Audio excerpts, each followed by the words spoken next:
Hey everyone, hope you're doing well. I'm Nate, the founder and CEO, co-founder and CEO of Incendium, here with Dean and Tanner from Scout. Dean, hopefully the vacuuming that's going on near you has subsided, but we'll get you guys started here. I'm excited to have a quick conversation about Scout. I would love for you guys to introduce yourself. What I'm always curious about when I talk to co-founders is how did you guys meet? And then how did you get started working with us? That's a great I don't story. know, Dean, do you want to tell the story or do you want me to? I could tell it. So in terms of how we met, I'm Dean, co-founder of Scout, by the way. COO is my technical title. Real quick before I keep going, is the vacuum noise It okay? is low enough that you're fine. I think you All right, can keep cool. rolling. You're fine. So long story short, I met Tanner almost 5 years ago, maybe six at this point.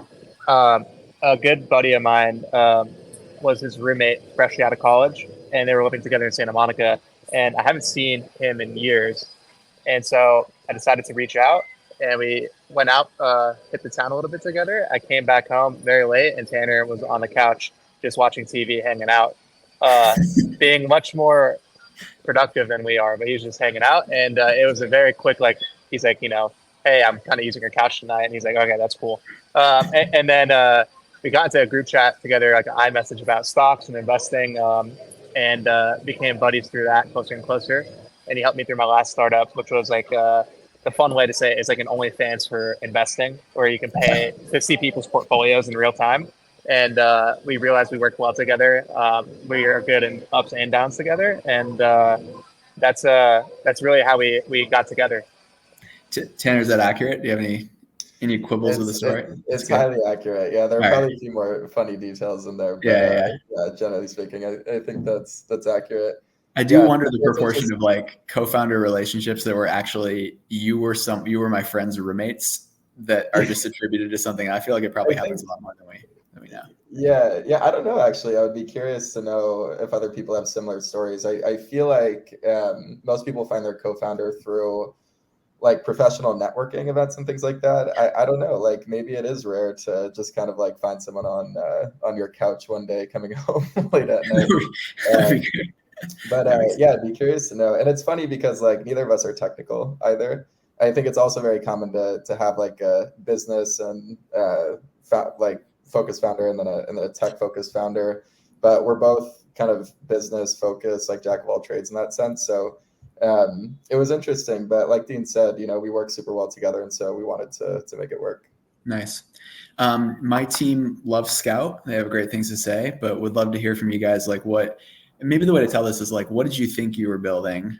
What would you describe it as now? And where is Yeah, it going? totally. Yeah. That's a great question. So when we got going, this was, I don't know, I guess a year and a half ago and change.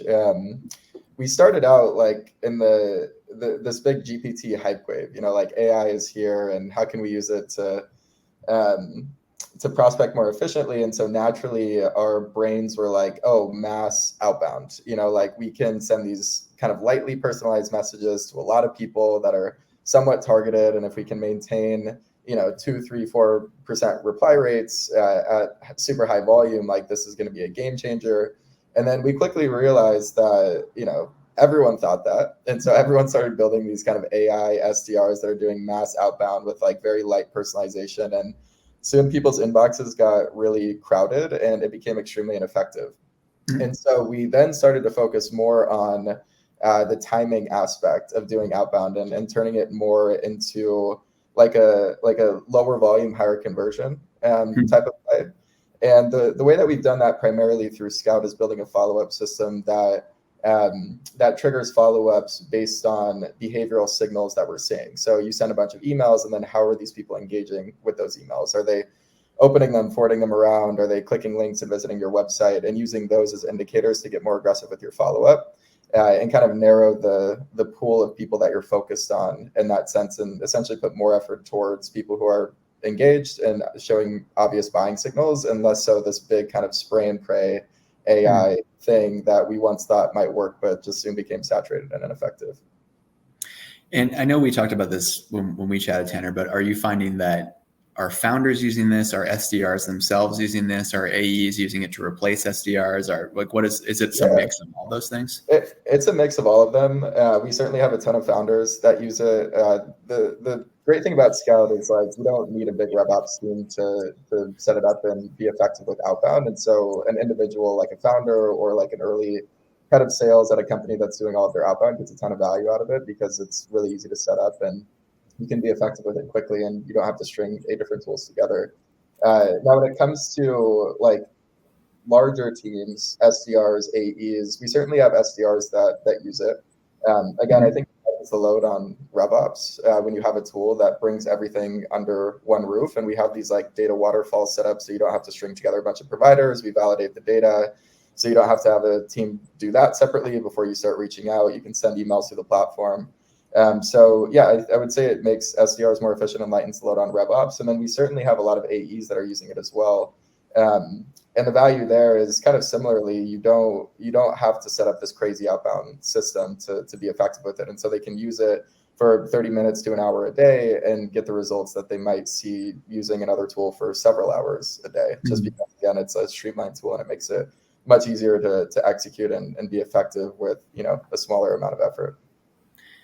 In terms of results and like what you're held accountable for when you talk to your customers, to what degree of success are they attributing to you guys? And what I mean by that is like if they're doing an ROI on their purchase of Scout, do they think that like maybe a different way of asking this is, do you ever get, yeah, we got a bunch of meetings, but they were awful, or you can't. No, that's a great question. Like, I think there's different levels of like marketing success that you can have with a different tool like that. I'm curious if you have the same frustrations that I have as like a service provider in a lot of senses, where it's like, well, I have no influence over the product market fit that you have or don't have. It's super interesting. Like I think that's a great point. Like the status quo, I would say that we're fighting against is like this combination of, let's say, Zoom info plus outreach. And you don't have these types of features that allow you to, again, like kind of hone in on people who are showing signs of engagement. And so with less focus, you get kind of broader targeting, broader messaging, and in turn that gives you lower quality meetings. So when people follow the status quo versus Scout, we see that they might book meetings, but they're not as high quality because you're not kind of like getting in front of the right person at the right time with the right message based on how they're actually engaging. So the results that we see is like not only we're like landing in the inbox more because we're doing technical things fundamentally right, like validating emails and not spamming and being smart about that. But yeah, the people who respond are always more interested because again, like when you follow up at the right time with the right person, they're going to be a higher quality lead when you get that response versus like kind of spamming a lot of people at once. Yeah. If I'm an investor and you're kind of painting a picture of the future, that is this a story of like the SDR going away? Is this a story of enabling people a little bit more? Does it depend on the investor? Like what's that's a great question. Sometimes it depends on the investor. No, I'm just kidding. No, realistically, like we're really focused on this philosophy of like lower volume, higher conversion, and really empowering people to improve and enhance their existing workflows and not really replace salespeople. I think there's an element where we can make people 10 times more efficient. And we're thinking about a lot of ways to do that, because when you start reaching out to a smaller pool of people with more targeted and personalized messaging that's actually effective, you can start to replicate that through feedback loops and automate that more and more over time. So for example, I start using Scout. I reach out to 10 people a day versus hundreds of people a day.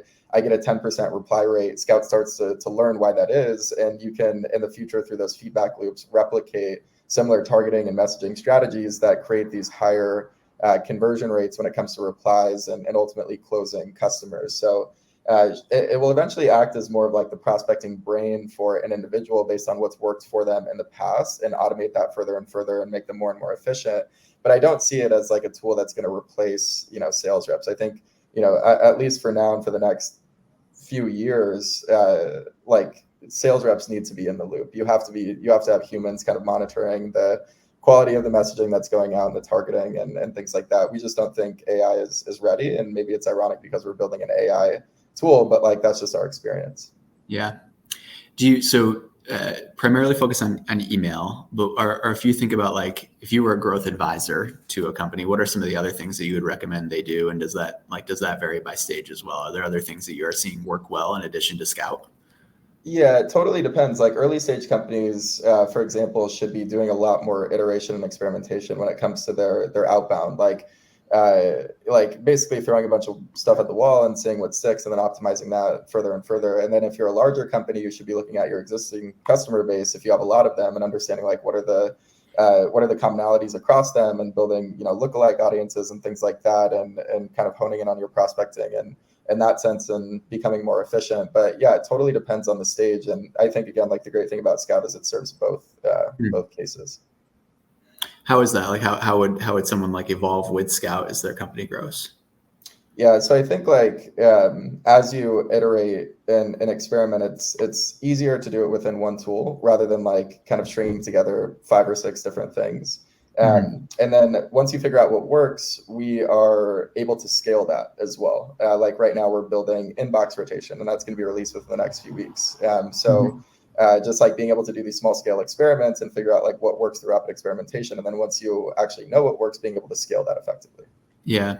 How did you guys build this? Neither of you are technical. Like, and how do you manage an engineering team today? I'm curious. Like, for a lot of founders are not technical and are curious how you could possibly do that. Yeah, I mean, we've kind of designed the product, and just that's through like just having our own experiences and talking to users, and people that we respect. But then, yeah, we have a really talented team of developers that kind of builds what we've put together. We also have a really great designer on our team that's helped us make it look really good. But yeah, I mean, we have 2 developers right now. One is based out of Vegas, who's our CTO, and the other is down in Brazil, who works with us full time as well. And yeah, they're just hustlers, very talented engineers, and they can build things quickly. And I think that's what it's all about, just like iterating, experimenting, and getting feedback. Yeah. And I'll add one thing.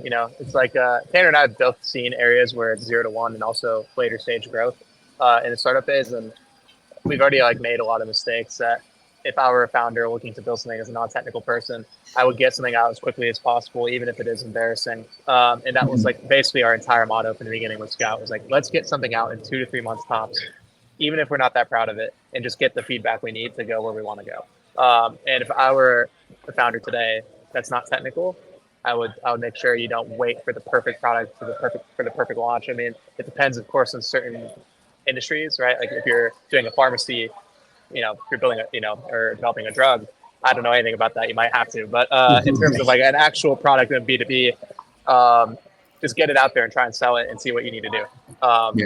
If you're not embarrassed, you probably waited too long, to be honest. Yeah.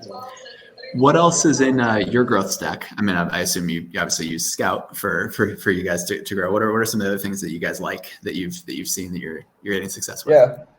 Right now we just use Scout and HubSpot, so it's pretty simple. HubSpot, obviously, when we get product signups, we import that data into HubSpot. We can nurture them through marketing automation there, and then when we do our just cold outbound, we do that through Scout. But we're also kind of syncing that data back and forth because the platforms talk to each other. So. And that's kind of what we mean about like the simplicity and ease of use. Like a lot of people are to be as effective as we are. And I mean, I would consider us very effective when it comes to outbound and marketing and things like that. We're using 2 tools versus like the maybe 10 that other companies are using to accomplish the same thing. So I think it's just a great thing. You mentioned inbox rotation. What are some of the other things that are coming down the pipeline for Scout that people can look forward to? Yeah, I think we've gotten to the point where we've really reached feature parity with a lot of these other like kind of 800-pound gorillas in the prospecting space. You look at people like Outreach, SalesLoft, Apollo. Of course, they're going to have features that we don't have, but when it comes to the fundamentals and things people use on a day-to-day basis, like I really do think we've reached mostly feature parity. Like we just launched a big leads database the other week. We have, the Gmail and Outlook integrations. We're building the inbox rotation. We have our follow-up system, so on and so forth. So now we get to really start to differentiate ourselves. And I think there are a couple of things that we're focused on where I think a lot of sales engagement platforms today are falling short. Like one on the more enterprise level is like integrations, specifically with CRMs. one of the big reasons that we wanted to build Scout is because we don't think that existing sales engagement tools plug into CRMs well and can kind of fire messaging based on specific triggers, and allow people to kind of like interact with the tool less, if you will. So like if you see something happening within your CRM, maybe a lead comes in and it's qualified based on X criteria, you can automatically import them into a specific type of campaign that then personalizes the outreach based on the contextual data that we're pulling from the CRM. So integrations are a big point, and we really want to focus on that, especially as we work on moving up market. But then when it comes to just like other types of features that incorporate AI, like a lot of the time people are just manually monitoring activity and like using that to kind of follow up at the right time. And so how can we use AI to kind of actively monitor all of the email activity? And so even if you don't have something triggered by a campaign, we can tell you, hey, this email that you sent to someone 30 days ago, like they just opened it 100 times, maybe they forwarded around, like you should call them right now. So like these real-time actionable insights, like using AI to drive that. And on the lead gen end, like, just creating these feedback loops like we talked about earlier based on what's working, right? Like how can we make it the brain of your prospecting in the sense that it knows what has worked in the past and it can easily help you replicate that through these feedback loops, machine learning, AI, whatever you want to call it. And is that mostly about the system recognizing similar patterns of behavior? So you can say like, hey, these 3 things happened with your last few closed deals, or is it more about, I guess, like third-party information about what kind of company? No, it's first party, and I think that's the huge difference. Is like we want to know what works for you, and we want to replicate that. Like what works for one person or one company doesn't always work for another person at another company. So that's what we mean. Like we want to make it really easy to get in the tool, iterate, experiment, figure out what works, and then help you replicate that. Yeah, that makes a lot of sense. That is interesting. I think that definitely differentiates in a lot of ways. I think a lot of it to me boils down to like how close to inside the prospect's brain can you get. And one change that we've definitely observed in the context obviously is we spent a long time doing mass cold outbound from the perspective of targeting with a particular ICP, but ramping up numbers to try to solve for timing with the law of large numbers. And I think that the change is that there are a number of tools now that have increased the volume to such an extent that people, in my opinion, are interacting with their inboxes differently, right? And so I think that one way through that is better information about how to personalize. Another that we find really interesting, and you alluded to this in your last response, Tanner, is just if you can use some of the signals from email, it actually can become like a really, really powerful advertising channel, in my opinion. Like I think that the example I give to the team is like if McDonald's stopped advertising tomorrow, like people would still go to McDonald's the next day, but in 5 years they might not. And I think that there's a degree of like brand recognition, which it's a little newer to think about inbox stuff that way. But if you can then track how many times people are opening and clicking, totally, that is interesting. And use that to retarget and do other marketing activities. I totally agree. Like email shouldn't always necessarily be looked at as a direct response channel. Right. Sometimes it works that way, and that's great. But a lot of the time you'll send an email and then someone will go to your website and they're like just not ready to reply yet. And so how do you treat those people and follow up with them and retarget them based on this information? I think that's super important. Well, I think the promise of tools like yours and what's most interesting about what you guys are doing is yes, it's interesting to say this person registered some degree of interest by taking an action as a result of your email. They went to your website. Knowing why they're not ready to convert yet is actually, to me, like the holy grail of some of these tools. If you could be like, all right, this person actually loves this, and if they had budget, they would buy your tool today, but they don't, and they have a meeting next Tuesday with their boss or like something like that. I think like that's sort of how these decisions are actually made. It's much less about product marketing or ICP. Yeah. And I think that like a big philosophy that I personally have around this right now is like a lot of that information just can't be uncovered unless you have a conversation. So that's the other thing about outbound is you shouldn't be focused on transacting. You should be focused on conversing. And I think you posted something on LinkedIn the other day that I thought was like an amazing example of that, Nate. I'm trying to remember exactly what it was, but like you kind of like you figured out a way to start conversations based on like people who are interested in talking to you guys. Yeah, like, our demo hack. It's that kind of thing. It's that kind of thing. Like how do you just start a conversation? How do you learn about people and what their priorities are, and do they not have budget, and who else needs to be involved? Like I don't think in the foreseeable future those are things that you're going to be able to like understand programmatically. You know what I mean? Like they're just things that you have to uncover by talking to humans. And like the point of Scout is like, let's start conversations. Let's not be transactional. That's super smart. And I think that's, if anything, like a summary of the change that's occurred since I've been doing this is that shift from transaction to what I would broadly call community. I would say like there are very intentional communities, and we're working on building one. A lot of people are, where you're like, this is a container for people to hang out or whatever. There are temporary communities. We're in one right now. There are people watching this, and you and I are talking, and we're in a community that's going to go away after another 10 minutes or whatever. I would argue that a lot of what Scout is doing is creating community too, like in these little bite-sized pieces. If you see that someone is interacting with your content in a particular way, but yeah, what we did, we just reached out to companies that have met two qualifications. One is they are companies that could conceivably hire Incendium to do growth. And two is they are companies that we might buy a product from. And if both of those things are true, which is a significant amount of overlap, it's much easier to email people and say, I would like a demo. Now, there's a very important caveat here, which I will again repeat out loud, which is we're not lying. I think like we certainly don't the place where like we're wasting anyone's time, because I've been that sales rep and that sucks, and it's kind of a grind. But if it is something that we could legitimately get value out of it, it was a really interesting experiment. Unsurprisingly, I've had like at this point maybe 50 demos. It's like exactly, and like providing mutual value is like the cornerstone of an effective we've actually gone down the path of buying some of these. There's actually some really cool tools that I wouldn't have known about, which is sort of interesting.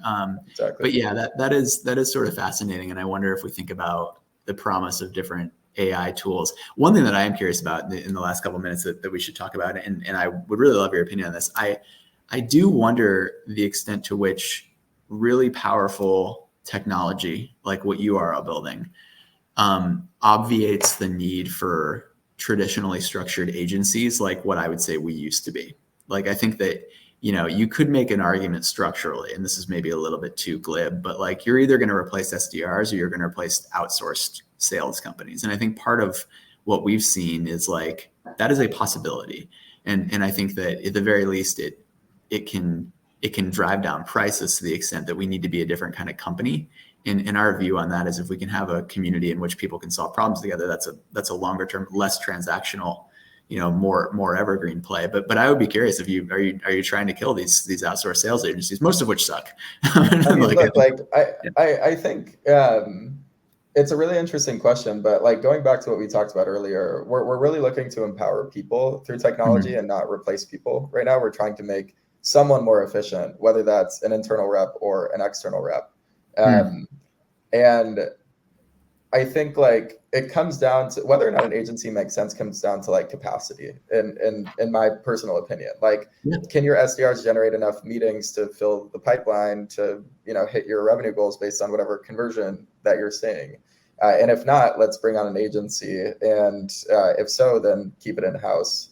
So that to me is like how you decide whether or not to go with an agency. And then from there, in terms of like the price per meeting that people would pay based on their ACV isn't changing. And so maybe the pricing model for these agencies change more to like performance base that helps them like realize the most revenue that they can based on this kind of like model of, hey, you would pay this amount per lead rather than some like fixed cost, because you might end up generating a ton of leads. And maybe to you, like you should get paid more for that, but your current pricing model doesn't allow for that. I don't know. It's a very interesting question. So it's kind of like, I think humans are always going to be there. Whether or not you use an agency comes down to these like capacity questions. And then, everything is going to become more efficient. So like, how do you bake that into a new pricing model that reflects that well? Yeah. The other piece of it, which is similar to what you mentioned, is that we're no longer doing like you pay me a retainer forever sales. Because I actually do think there's some temporal elements where like people will pay us and they should pay us, I think, to set up a very sophisticated system across different channels. But you probably don't need to keep paying me forever to run that. I think, right? Like I think that's right. We do services at Scout. I think we talked about this, Nate. And our goal isn't to work with people forever. Our goal, like we start with a 3-month commitment. We say, hey, we can help you figure out how to do a better job at Outbound. And then if you, at the end of that first 3 months, if you want to take over, like we hand you the keys and you can use the tool yourself. And then I think like, yeah, one more thing on the agency end, like it could just also make you guys way more efficient. You know what I mean? Like maybe you make less per customer, but you can serve 10 times as many customers just because the technology is better. Yeah, that's an interesting point. That was exactly where my head was, in terms of disrupting agencies or making them go away. In theory, I think there's always going to be a place for outsourced work, whether it's through a freelancer, consultant, or agent, just because people don't know what they don't know. Some people don't know sales. And it's, less risky to do that than to go hire a sales team. And in my opinion, like Tanner just said, like, you could have much lower overhead in terms of staffing, in terms of like revenue per head count, or per employee as an agent, agency model. So, you can fulfill, maybe 5, 10, 20 clients per person on your team, whatever. Yeah, and before you can do like 5 or 10, you know what I mean? Mm-hmm. Yeah, that's a smart way to think about it. It's interesting. Anything you wish I would have asked? anything I missed? I don't know. No, I think it's a good combo. Dean, what do you think? Any last words?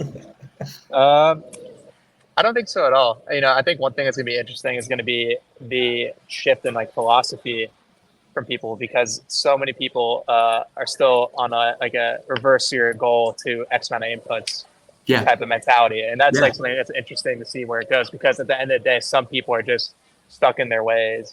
And, I'm curious, like, where you guys think that changes and how that change happens, or do they just get left behind? Because the days of like, hey, just keep calling more people and keep emailing 1,000, 2,000, 3,000 people are kind of over, in my opinion.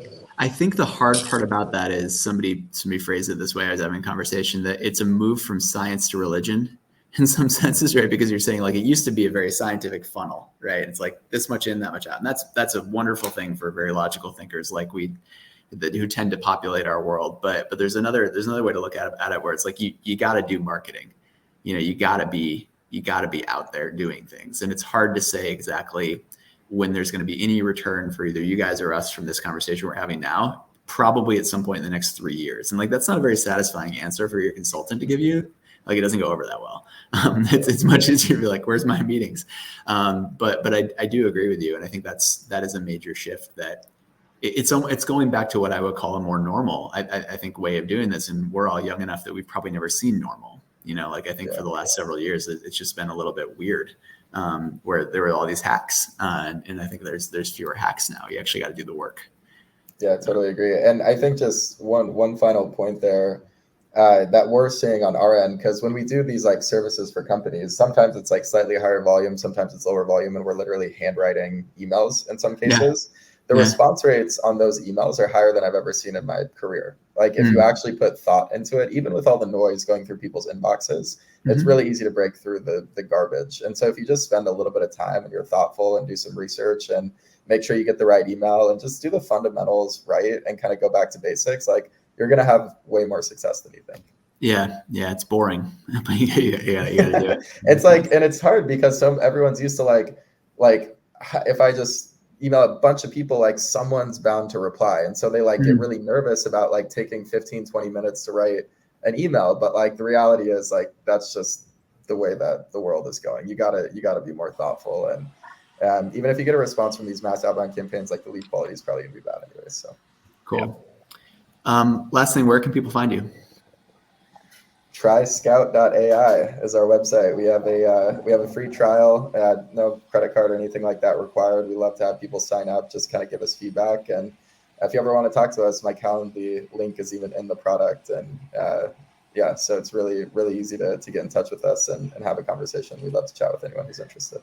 Yeah, you can also find us yapping on LinkedIn pretty frequently. Yeah, so feel free to message us or comment us. I love talking to founders, especially early stage, to think through anything, whether it's fundraising, making a deck, going to market product. Like I truly, truly love to help anyone that's starting, because like we know how hard it is. So I'm always happy to like look at your decks, go talk through how to raise money if you should or shouldn't, and ramping up how to go talk to customers. Cool.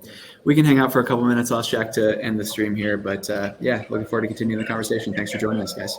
Awesome. Thanks, Nate. Thanks, everybody.